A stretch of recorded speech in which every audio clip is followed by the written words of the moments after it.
1장 18절에서 32절까지입니다.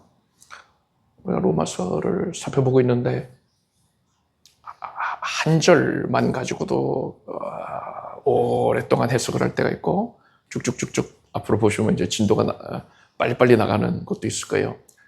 왜 그러느냐? 로마서는 한 얘기 또 하고 또 하고 하거든요. 계속 반복, 중대한 주제를 제시를 하고서 그것을 수차례 다양한 측면에서 강화해서 설명을 하는 방식을 취하고 있단 말입니다. 그래서 여러분들이 이미 익히 다 이해하셨을 만한 내용들은 또 빨리빨리 진도를 나간다. 진도가 왜 이렇게 느린가 하실 수도 있는데 그것은 우리가 헤아려 보지 아니한 내용들이 있어서 그러는 것이고 여러분들이 이미 다룬 내용들은 또한 빨리빨리 나가는 것입니다. 로마에 세워진 교회는 목회자에 의해서 세워진 게 아니라 성도들이 자발적으로 세운 겁니다. 그래서 로마 교회의 성도들은 목회자에게 체계적인 교육을 받지 못했어요. 무슨 교육이냐? 진리에 대한 교육을 받지 못했단 말입니다. 그래서 이게 진리야 하고서는 어디 이단들이 찾아와 가지고서는 안 좋은 것을 전하면은 속수무책으로 당할 수밖에 없는 겁니다. 영적으로 아주 큰 해를 입게 된단 말이죠. 그래서 바울이 자신의 몸은 못 가지만 먼저 편지를 보냅니다. 구원의 진리에 대한 그 정수를 아주 명백하게 정리를 해서 보낸 편지가 바로 로마서입니다. 로마서의 서두에서 바울이 자기 소개를 합니다. 그리고 나서 곧바로 이 복음의 핵심에 대해서 얘기를 합니다. 뭐 간보기 이런 거 없어요. 아니면은 뭐 세상 문학이라든가 영화나 이런 거 보면은 점점 고조시켜가지고 여기서 빵 터뜨리고서는 갈등이 해소 이렇게 보잖아요. 그런 거 없어요. 이 편지를 쓴 목적이 뭡니까? 구원을 위함이잖아요. 진리를 올바로 이해하게 하기 위하잖아요. 근데 만약에 이 편지를 읽었는데 또 그 글을 이해하는 수준이 사람마다 다 다를 수 있지 않겠습니까? 근데 뭐 뱅글뱅글 돌리다가 그래서 결국 이 내용이야 라고 하면은 그걸 받아들이지 못할 사람들도 많단 말이에요. 그러면 안 되거든요. 이거는 문학작품이 아니란 말입니다. 사느냐 죽느냐의 문제예요. 영혼이 사는 영생을 얻느냐 멸망을 얻느냐 이란 말입니다. 그래서 굉장히 중요한 문제이기 때문에 바울이 자기 소개하고 나서 곧바로 그냥 핵심을 얘기해 버립니다. 이것만 알면 돼 하고서는 전곡을 찔러가지고서는 얘기를 합니다. 그게 뭡니까? 의인은 오직 믿음으로 말미암아 산다는 거예요. 이것이 로마서의 핵심이고요. 구원의 진리의 핵심입니다. 이것을 정확하게 선언을 하고서 그래? 의인이 믿음으로 말미암아 산다는 게 이제 구체적으로 어떤 뜻인지 헤아려 보자 하고서는 이 편지를 대하게끔 이끌고 있는 겁니다. 구체적으로 어떤 믿음이어야 됩니까? 믿음으로 산다 했는데 예수 그리스도께서 죄사해 주신 믿음이 있지요. 그냥 하나님은 좋은 분이야, 능력이 많은 분이야 이런 믿음 가지고 안 돼요. 그런 세상 사람들도 믿잖아요. 그걸로 안 돼요. 하나님이신 예수께서 나의 죄를 짊어지고 대신하여 형벌 받으셔서 죄값 치러주셨다. 나는 예수 안에 있기 때문에 그 은혜가 나에게 적용이 되어서 나는 심판 안 받는다. 예수님이 대신 받아주셨다. 그래서 나는 하나님의 심판대 앞에서 의롭다라고 판결이 이미 내려진 사람이다. 그래서 나는 영생을 누리는, 천국에서 구원을 누리는 것이다. 이 세상에서 구원 얻은 인생을 누리는 것이고 천국에서는 영생을 누리는 것이다. 이것이 바로 의인은 믿음으로 말미암아 산다. 심판을 면함받고 영생을 얻는다. 산다. 이렇게 표현한 것이지요. 자, 18절에서 23절까지를 함께 읽겠습니다. 하나님의 진노가 불의로 진리를 막는 사람들의 모든 경건치 않음과 불의에 대하여 하늘로조차 나타나나니 이는 하나님을 알만한 것이 저희 속에 보임이라. 하나님께서 이를 저희에게 보이셨느니라. 창세로부터 그의 보이지 아니하는 것들 곧 그의 영원하신 능력과 신성이 그 만드신 만물에 분명히 보여 알게 되나니 그러므로 저희가 핑계치 못할지니라. 하나님을 알되 하나님으로 영광 얻게도 아니하며 감사치도 아니하고 오히려 그 생각이 허망하여지며 미련한 마음이 어두워졌나니 스스로 지혜 있다 하나 우준하게 되어 썩어지지 아니하는 하나님의 영광을 썩어질 사람과 금수와 버러지 형상의 우상으로 바꾸었느니라.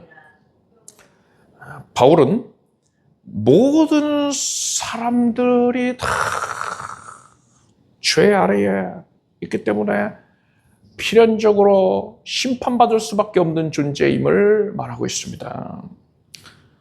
모든 사람은 지옥 불 가운데 던져져 가지고 영원토록 고통을 당해야 하는 그것이 마땅한 존재라는 거예요.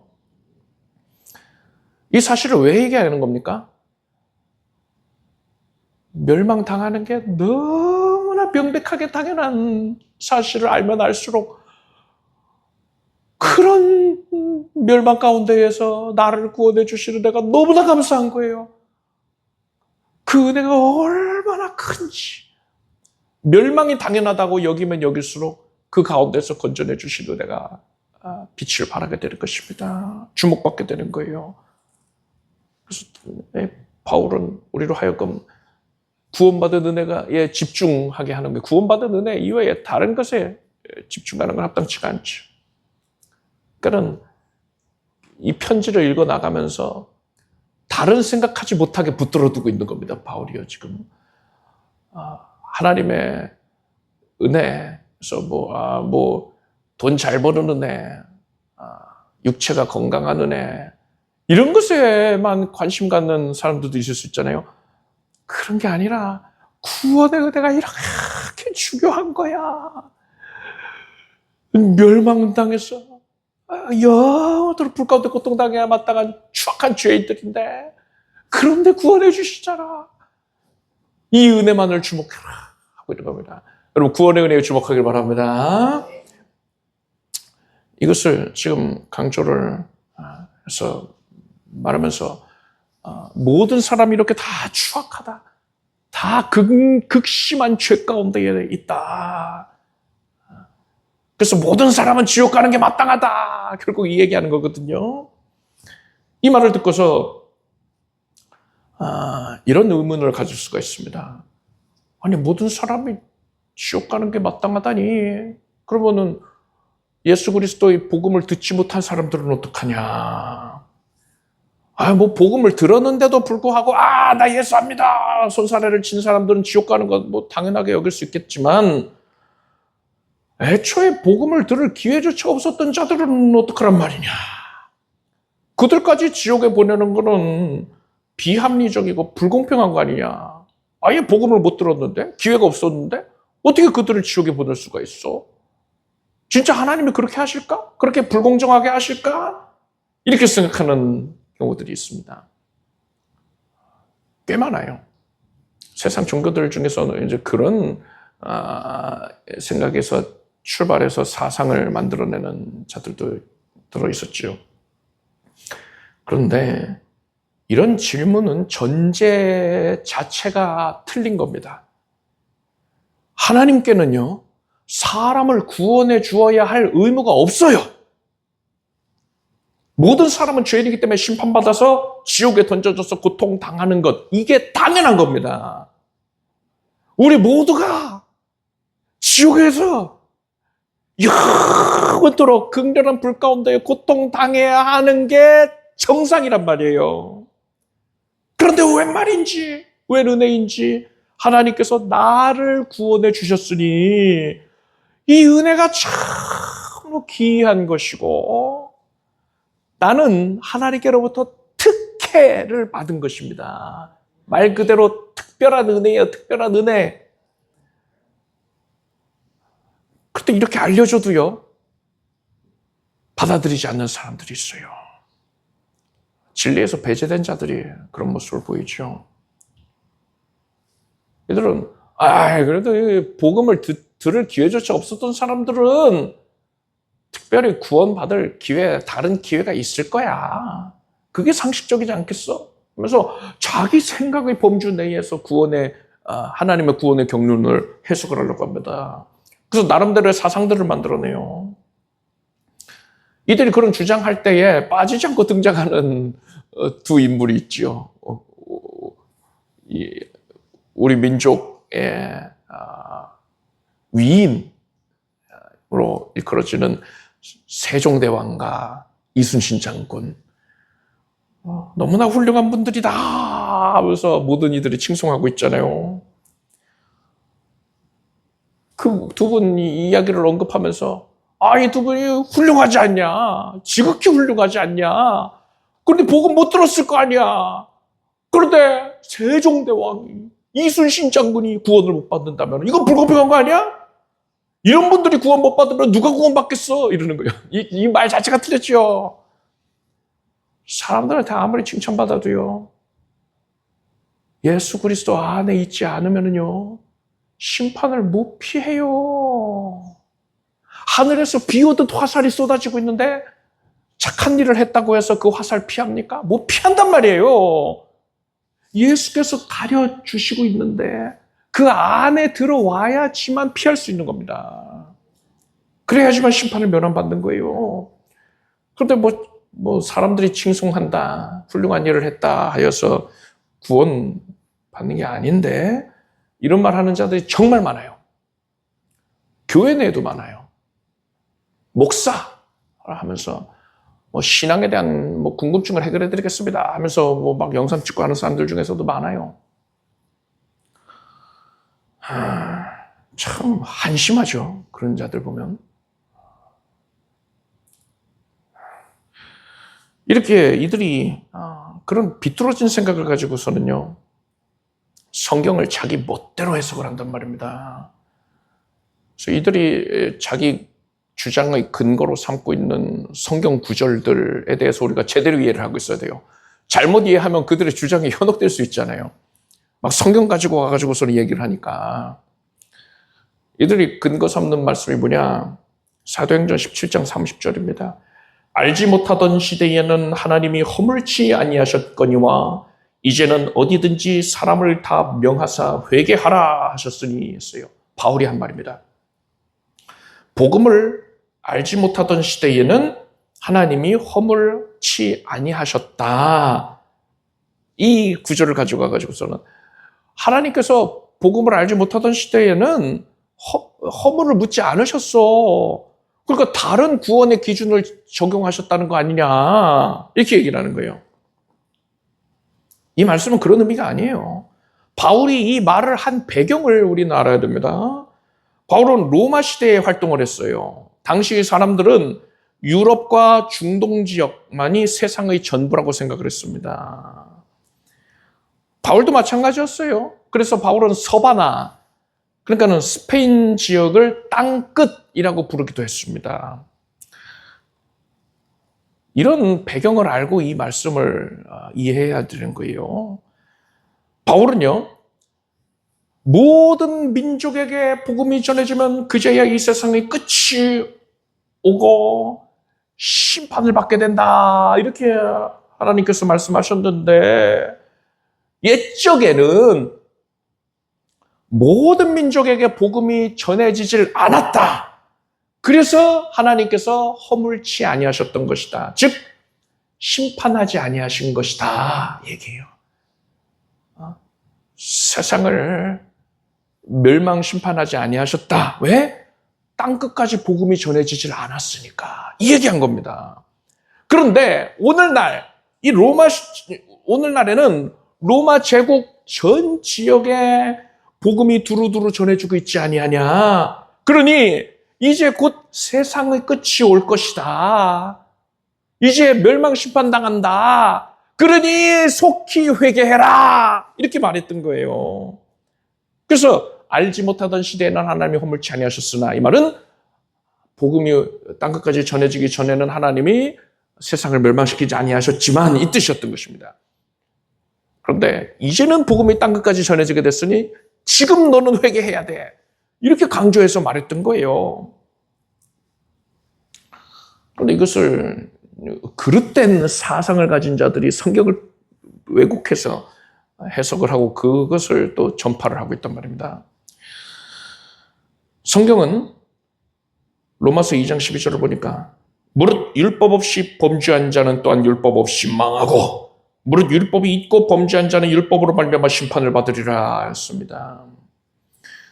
하나님의 말씀을 받았건 안 받았건 간에 복음을 들었건 못 들었건 간에 안 믿는 자는 지옥에 던져지게 된다는 겁니다. 따라서 여러분 이순신 장군, 세종대왕 그들이 천국을 가려면요 복음을 들었어야만 해요. 복음을 사람이 전했을 수도 있고 천사가 전하는 경우도 있고 또 하나님께서 직접 전하시는 경우도 있죠. 바울에게 그러셨잖아요. 또 계시록에 보면 천사가 복음을 들고서 날아가는 천사의 모습을 보이지 않습니까? 대부분의 경우는 이제 사람이 전하죠. 그런데 이순신 장군에게 또 세종대왕에게 그렇게 누군가가 복음을 전했을 가능성은 희박하잖아요. 하나님께서 직접 전하셨을 것 같지도 않잖아요. 그랬으면 바울처럼 인생이 바뀌었겠죠. 복음 전도자가 됐겠죠. 그러질 않았잖아요. 따라서 이순신 장군이나 세종대왕은 복음을 듣지 못한 연고로 구원을 얻지 못했을 가능성이 대단히 큰 겁니다.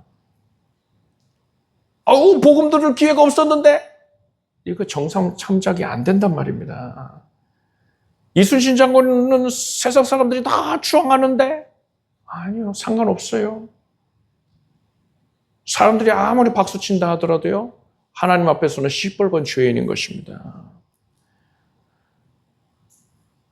그가 복음을 듣지 못해서 예수님의 대속의 은혜에 대한 믿음을 갖지 못했다면 영락없이 지옥에 갈 수밖에 없는 겁니다.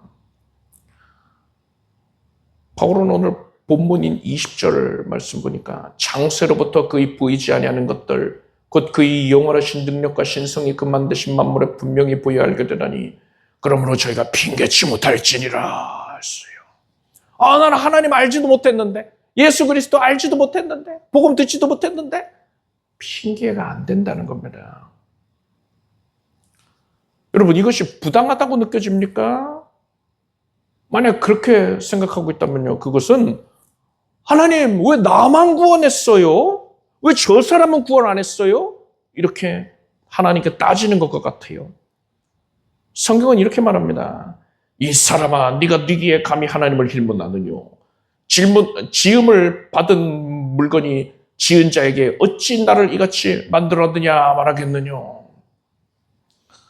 저와 여러분 모두를 포함해서 모든 사람은 지옥에 가는 게 정상입니다.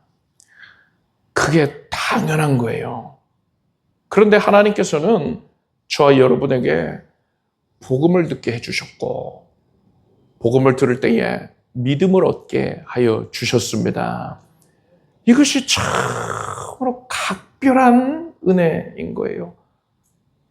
그걸 당연하게 여기면 안 됩니다. 여러분 이 은혜를 각별히 여기고 구원의 은혜에 크게 감사하길 바랍니다. 감사와 더불어서 우리는 뭘 해야 됩니까? 그 훌륭한 분들, 이순신 장군, 세종대왕 이런 사람들 그들이 복음을 못 들어서 믿음이 없어가지고 지옥에 가게 됐다면은 그들이 지옥 간 궁극적인 이유가 뭐예요? 복음 못 들어서잖아요. 만약에 그 당시에 예수 믿는 자들이 열정적으로 그들에게 복음을 전하기 위해서 애썼다면 선교사들이 들어오고 했다면 이순신 장군이 구원받을 수도 있잖아요. 근데 그러질 못했단 말이에요. 그러니까 우리는 하나님 왜 이순신 장군은 왜 세종대왕은 구원 안 하셨어요? 이렇게 물을 게 아니라 다시는 그런 안타까운 일이 발생하지 아니하도록 오늘날에 나의 삶의 지경에서 복음을 전하기를 힘써야 되는 것입니다. 오늘 말씀을 통해서 여러분은 올바른 구원관을 가지고 하나님이 구원해 주신 구원의 은혜에 더욱더 감사하길 바랍니다. 복음 전파에 열심을 내십시오. 24절에서 32절까지를 함께 읽겠습니다. 그러므로 하나님께서 저희를 마음의 정욕대로 더러움에 내어버려두사 저희 몸을 서로 욕되게 하셨으니 이는 저희가 하나님의 진리를 거짓 것으로 바꾸어 피조물을 조물주보다 더 경배하고 섬김이라. 주는 곧 영원히 찬송할 이시로다. 아멘. 이를 인하여 하나님께서 저희를 부끄러운 욕심에 내어버려 두셨으니 곧 저희 여인들도 순리대로 쓸 것을 바꾸어 영리로 쓰며 이와 같이 남자들도 순리대로 여인 쓰기를 버리고 서로 향하여 음욕이 부릴 듯하며 남자가 남자로 더불어 부끄러운 일을 행하여 저희의 그릇 때문에 상당한 보응을 그 자신에 받았느니라. 또한 저희가 마음에 하나님 두기를 싫어하며 하나님께서 저희를 그 상실한 마음대로 내어버려두사 합당치 못한 일을 하게 하셨으니 곧 모든 불의, 추악, 탐욕, 악의가 가득한 자요 시기, 살인, 분쟁, 사기, 악독이 가득한 자요 수근수근하는 자요 비방하는 자요 하나님을 묘하시는 자요 능욕하는 자요 교만하는 자요 자랑하는 자요 악을 도모하는 자요 부모를 거역하는 자요 우매한 자요 배약하는 자요 무정한 자요 무자비한 자라. 저희가 이 같은 일을 행하는 자는 사형에 해당한다고 하나님의 정하심을 알고도 자기들만 행할 뿐 아니라 또한 그 일을 행하는 자를 옳다 하느니라. 바울은 사람들이 얼마나 추악한 죄, 큰 죄에 물들어 있는가를 지적을 했습니다. 하나님을 떠나 있는 자들은요, 죄에 잠식될 수밖에 없는 겁니다. 그래서 그들은 하나님께서 조성해 놓으신 것들, 창조하신 질서, 그것을 무너뜨리고 하나님이 섭리해 두신 모든 관계들, 그것을 왜곡을 시키게 되는 거예요. 우선 하나님과 사람의 관계가 어그러졌죠. 그래서 사람이 하나님을 섬기지를 않습니다. 하나님을 대적한단 말이에요. 그리고 또 바울은요, 하나님께서 조성해 놓으신 질서, 그 관계를 죄악된 사람들이 어그러뜨린 가장 대표적인 경우로서 동성애를 언급했습니다. 26, 27절을 보니까 이를 인하여 하나님께서 저희를 부끄러운 욕심에 내어버려 두셨으니 곧 저희 여인들도 순리대로 쓸 것을 받고 영리로 쓰며 이와 같이 남자들도 순리대로 여인 쓰기를 버리고 서로 향하여 음욕이 부릴 듯하며 남자가 남자로 더불어 부끄러운 일을 행하여 저희의 그릇 때문에 상당한 봉을 그 자신에 받아내리라. 우리는 이 동성애에 대해서 성경을 근거로 해서 명확한 인식을 가지고 있어야 됩니다. 세상은 뭐라고 합니까? 32절을 보면은요, 자기들만 그거를 행하는 게 아니라 또한 그 일을 행하는 자를 옳다 하느니라 했어요. 이게 세상의 입장입니다. 동성애는 틀린 게 아니야. 다른 거야. 이렇게 말하죠. 동성애하는 자들을 용납해야 된다. 존중해주고 보호해줘야 된다. 그래야지 문화시민이다. 그래야지 선진국이다. 이런 생각들을 가지고 있어요. 그렇지만 하나님께서 어떻게 생각하십니까? 어떻게 하나님은 판단하셨습니까? 성경을 보면 동성애는 죄다! 하고 분명하게 말씀하고 있어요. 죄인들이 하나님을 거스르는 마음, 그 마음이 발현이 되어서 동성애로 나타난 것이다. 하고 분명히 성경의 구절들을 통해서 우리는 알 수가 있습니다. 예수께서 마지막 때에 세상에 죄악이 관영해질 것에 대해서 말씀을 하셨는데 죄로 인하여서 세상이 심판받게 되는 거죠. 그런데 그렇게 죄가 극단적으로 치우쳐 나가서 결국 어떤 모습을 보이게 되느냐. 마지막 때의 대표적인 징조로서 동성애를 들 수 있는 겁니다. 예수께서 마지막 때가 롯의 때와 같을 것이라 하셨어요. 롯의 때가 어땠는데요? 성적 방탕이 극심했어요. 소돔과 고모라에 동성애가 만연했어요. 심지어 아이들까지도 동성애를 했습니다. 롯이 가족들과 함께 그 죄악된 소돔성에서 살고 있었어요. 하나님께서 소돔과 고모라를 멸하시기 전에 하나님을 잘 섬기고 있던 롯과 가족들을 소돔성 밖으로 대피를 시키기 위해서 2명의 천사가 소돔성에 방문하게 하셨습니다. 이때 소돔성 사람들이 보인 반응을 보십시오. 2 천사가 굉장히 미소년의 모습을 하고 있었나 봐요. 그들이 눕기 전에 그 성 사람 곧 소돔 백성들이 물온노소하고 사방에서 다 모여 그 집을 에워싸고 롯을 부르고 그에게 이르되 이 저녁에 내게 온 사람이 어디 있느냐 이끌어내라 우리가 그들을 상관하리라 했어요. 소돔성 사람들은 훌륭한 미모의 남자 2명이 롯의 집으로 들어가니까 그들과 상관하려고, 그러니까는 성적인 관계를 가지려고 롯의 집에 찾아와서 롯에게 그들을 내놓으라고 협박을 한 겁니다. 소돔성 사람들은 동성애를 즐겼던 거예요. 유다서 1장 7절을 보니까 소돔과 고모라와 그 이웃 도시들도 저희와 같은 모양으로 간음을 행하며 다른 색을 따라가다가 영원한 불의 형벌을 받음으로 거울이 되었느니라 했어요. 동성애가 만연한 것은 말세의 심판이 임박했음을 알려주는 지표요, 거울이라는 겁니다. 그런데 동성애가 어느 정도까지 만연하면 그게 심판의 징조라고 볼 수 있을까요?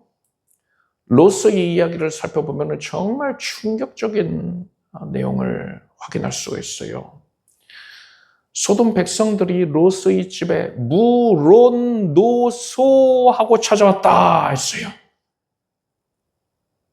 물온노소.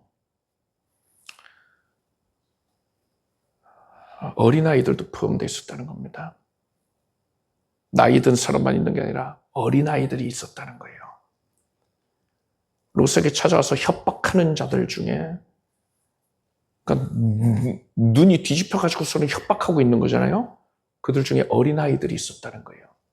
여러분, 어린아이들이 어른을 그렇게 협박하려고 찾아오는다면은, 이건 뭐 어른들한테 영향받은 것도 있지만은, 중독이 된 겁니다, 중독. 마약에 중독된 자들이 막 물불 안 가려고서는 약을 찾는 것처럼 동성애에 중독이 된 거예요.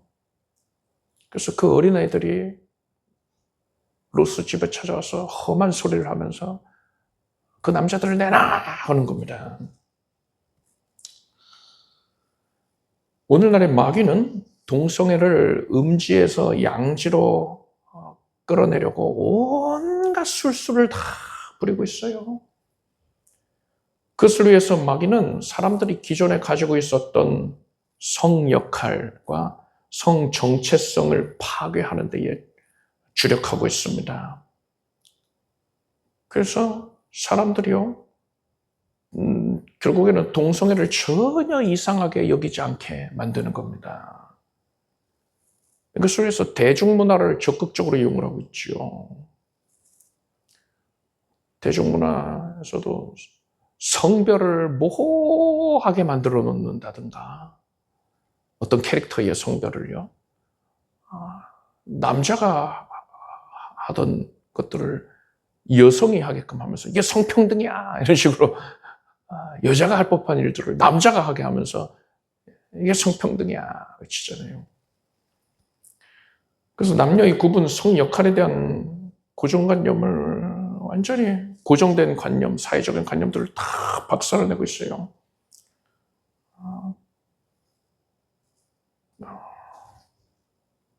이러한 사고들이 대중문화에 깊이 만연해 있기 때문에 이런 문화들을 접하고서 자란 아이들, 이들이 동성애의 우호적인 역할을 가질 수밖에 없는 겁니다. 오늘날에 이 대중문화들은 이렇게 동성애 우호적인 정도에 그치는 게 아니라 요즘에는 어떤 정도냐, 동성 간의 애정행각 벌이는 그런 모습도 적극적으로 연출을 합니다. 동성 간에 뭐 뽀뽀하고 뭐 하는 그런 걸 대중문화, 뭐 영화라든가 그런 데에서 권장하고 주장을 하고 있어요. 뭐 이렇게 뭐 어떤 것을 딱 집어서 얘기하자니 좀 그렇긴 하지만은 디즈니 같은 경우만 보더라도 디즈니 애들 보는 거잖아요. 그런데 거기에 동성애자 캐릭터를 출연을 시킨단 말입니다. 일부러 만든 거예요. 원작에는 없는데 동성애자를 왜 만들어서 넣냐고, 애들이 보는 거를. 마귀가 동성애가 친숙하게 이상한 게 아니다. 동성애는 그냥 다양한 그런 성향 중에 하나인 거야. 이렇게 아이들에게 대해 강요를 하는 거예요. 소돔성의 아이들이 날 때부터 동성애를 하려고 눈이 뒤집혀 있었겠습니까? 그렇지 않죠. 동성애는 선천적으로 얻는 게 아니라 후천적으로 그리 되는 겁니다. 어쩔 수 없어. 나는 동성애자로 태어났어. 아니요, 틀린 말이에요. 이건 과학적으로 입증된 거예요. 소돔성 아이들이 매일같이 접하는 소돔성의 문화가 동성애를 권장하고 있으니까 아이들이 당연하게 동성애자가 된 거예요. 마찬가지입니다. 가랑비에 옷 젖는다고 오늘날의 어린 아이들이 동성애를 권장하는 대중문화를 지속적으로 접하다 보면은 동성애를 당연한 것으로 여기게 되고 그것에 탐닉을 하게 되는 겁니다. 이렇듯 동성애가 만연하다 못해서 아이들까지도 그것을 당연하게 여기게 되는 것, 아이들까지도 적극적으로 참여하게 되는 것, 이게 바로 로스의 때의 징조인 것입니다. 이제 멀지 않았단 말이에요. 온 세상이 그렇게 미쳐 돌아가고 있단 말입니다. 자, 그럼 우리는 어떤 모습을 보여야 될까요? 사도 바울은 디모데에게 말세에 사람들이 얼마나 악한 모습을 보이게 될지에 대해서 말하면서 이렇게 말했습니다. 이 같은 자들에게서 네가 돌아서라. 마지막 때에 온 세상에 동성애가 만연해지게 되는데 이상하게 그걸 받아들이면은 법을 어긴 게 돼가지고 감옥 갈 수도 있어요. 이런 설교하면은 감옥에 가게 될 수도 있어요. 이제 그렇게 될 건데 성도는 절대로 그런 흐름에 휩쓸려서는 안 된다. 동성애를 두둔하면 안 된다는 겁니다. 동성애를 양성화하려는 그런 법안을 추진하는 정치인들, 여러분들이 그거 알아보고 절대로 그들을 지지하면 안 됩니다. 그는 반성경적으로 하는 것이고, 그런 정치인을 지지한다면요, 하나님을 대적하는 겁니다.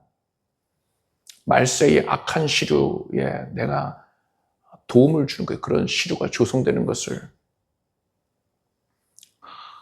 우리가 하나님께 속한 자가 맞다면 우리는 동성애에 대해서 명확하게 반대를 해야 됩니다. 동성애는 회개를 해야 될 일인 것이지, 동성애자들은요, 회개를 해야 되는 것이지, 그들을 두둔하고 인정하려고 해서는 안 되는 거예요. 방법이 잘못된 거예요. 어떤 사람이 불 붙어가지고 불에 타들어서 죽어가고 있어요. 그러면은 빨리 뭐 담요로 덮든지 뭐 소화기를 뿌리든지 해서 불을 꺼서 구할 생각을 해야지. 아, 이 사람은 다른 거야 하면서 인정해주면은요, 죽으라는 거죠. 방법이 잘못됐단 말입니다. 동성애는 하나님 앞에 회개를 하고 하나님께로 돌이켜야 되는 것이지, 그것을 인정하고 용납해주고 두둔하면 안 되는 문제란 말입니다. 롯이 소돔성에 쏟아질 하나님의 심판을 피하기 위해서 소돔성 밖으로 나왔습니다. 그것처럼 우리는 동성애라는 세상의 악한 흐름, 특히나 말세의 조성이 될 만연한 동성애의 흐름에 절대로 동참하지 말고, 우리는 반드시 그러한 흐름 밖으로 나와서 그것들과는 명확하게 우리의 삶을 구분을 지어야 되는 것입니다. 여러분, 이렇듯 동성애가 만연한 것이 말세의 징조라는 것을 분명히 깨닫고서 이를 철저하게 배격하기를 바랍니다. 기도하겠습니다. 하나님, 우리가 구원받은 은혜가 참으로 특별한 것임을 압니다. 모든 죄인들이 다 멸망 심판을 받는 것이, 그것이 당연한 일인데 하나님께서 우리에게 각별한 구원의 은총을 내려주셨으니 하나님 감사드립니다. 우리가 복음을 증거하여서, 복음 증거에 힘써서 복음을 듣지 못하여 멸망당하는 이들 없게 하여 주시옵소서. 또한 이 마지막 때의 징조, 그 악함이 더하여가는 것을 보면서 예수님 오실 날이 가까웠음을 압니다. 더 근신하고 깨어서 구별된 삶을 살게 하여 주시옵소서. 예수님의 이름으로 기도드립니다. 모두 자리에서 일어나셔서 가슴에 손을 얹고 아픈 곳에 손을 얹고 믿음으로 기도하겠습니다. 하나님, 예수 그리스도를 사랑하고 신뢰하고 의지합니다. 주님만 우리의 소망이 되십니다. 우리가 세상을 사랑치 아니하고 세상 것에 취하지 아니하고 오직 하늘 소망 바라보며 예수 그리스도를 위하여 이 땅 가운데서 살기를 간절히 원합니다. 하나님께서 우리의 삶 전체를 거두어 주시고 하나님의 선하신 역사를 위하여서 사용해 주시옵소서. 드립니다. 우리의 삶을 드립니다. 마음을 드립니다. 몸을 드립니다. 하나님께 더 열정적으로 바치고 헌신할 수 있도록 주님께서 우리에게 건강 주시고 신령한 사도 주시고 물질도 내려주시고 온갖 기름 부음의 제목들을 허락해 주시옵소서. 연약한 육신은 지금 예수 이름으로 강건해질지어다. 생명을 얻되 넘치게 얻게 될지어다. 하나님께서 고치셔서 모든 질병 연약이 소멸이 되고 세금 바르스도 소멸이 되고 모든 장기들이 온몸의 각 기관들에 쾌쾌 하여 주시옵소서. 예수 그리스도의 거룩하신 이름, 창조자의 이름으로 명령한다. 암세포가 사라져라. 깨끗이 사라져라. 하나님의 능력으로 모든 것은 온전해질지어다. 혹과 무릎, 종양, 결석이, 염증들이, 모든 통증을 야기하는 것들이 다 사라져라. 사라져라. 예수 그리스도께서 이것을 이루어내심을 믿고 감사드립니다. 조금도 의심치 아니하고 하나님께서, 창조자께서 나를 또한 우리 살아가는 성도들을, 온 가족들을 고치심을 믿습니다. 생명을 얻되 넘치게 하여 주시옵소서. 하나님께 구하고 있는 제목들이 넉넉히 다 응답받게 해주시옵소서. 오직 하나님의 영광을 위하여 구하는 제목들 되게 해주시고 이 모든 것을 더하리라 하신 그 말씀이 성취되는 것 보게 해주시옵소서. 우리가 구한 것 이상으로 누구더러 넘치는 응답을 내려 주시옵소서. 기적적인 응답을 맛보고 기뻐할지어다. 예수님의 이름으로 기도드립니다. 믿은 대로 될지어다. 이렇게 박수 올리겠습니다. 자리에 앉으십시오. 준비하신 예물을 정성된 마음으로 하나님께 드리겠습니다. 드리신 예물 위에 축복 기도하겠습니다. 하나님, 하나님께 정성을 드립니다. 하나님을 사랑하는 마음으로 주님만 기쁘시게 해드리고자 하는 열망 가지고서 하나님께 드립니다.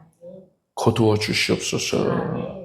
우리의 헌신을 받아주시고 기쁨을 누리시고 드려진 정성 위에 하나님께서 천갑절로 만배로 복을 내려 주시옵소서. 예수님의 이름으로 기도드립나이다. 우리 주 예수 그리스도의 은혜와 하나님 아버지의 사랑과 성령님의 교통하심이 오늘 수요 예배에 함께한 사랑하는 성도들 위해 영원토록 함께 없으기를 축원합니다.